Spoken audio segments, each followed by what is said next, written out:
of course, the principal founder was Dame Fanny Waterman. It was she who had the idea. It started with a sleepless night when I said to my darling husband, Geoffrey, I'd like to have a competition, an international one in Leeds. He came from London and he said, it won't work in Leeds, it has to be in a capital city. She realised she couldn't do this on her own. Fanny was nothing if not a very good networker.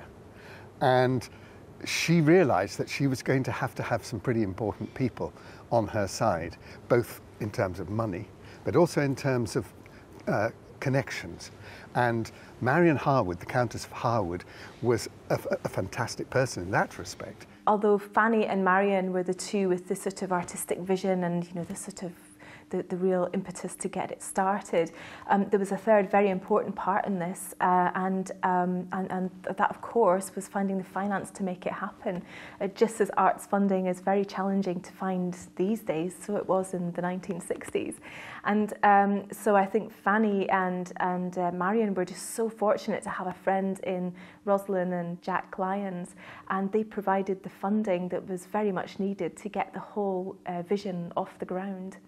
I think as competitions go, I think we've got it in as good a shape now as really as one can. If you can accept that competitions are very good for the young professional artist, it is practically the only way for them to make a breakthrough, then I think we've got as near to that as we can. I think on the positive side of a competition, I think what is exciting and good about it is that one discovers possibly a great new talent, and one is in a position to help, really in a practical way, to further it through all these engagements.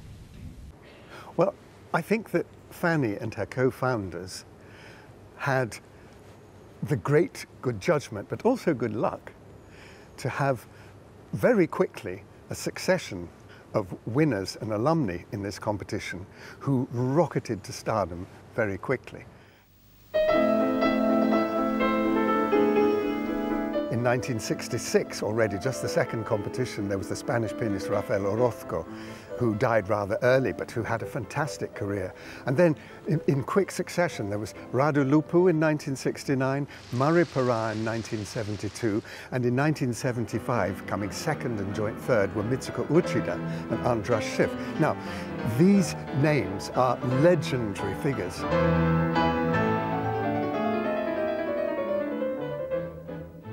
How important do you think the Leeds competition was for you in your career?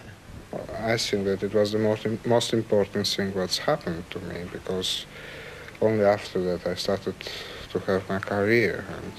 They had these legendary figures very quickly in the first 5 competitions, which in a way set the seal, the international cachet, if you like, for this competition, which then became known as the Leeds the world over. So the name Leeds became synonymous with the Leeds International Piano Competition.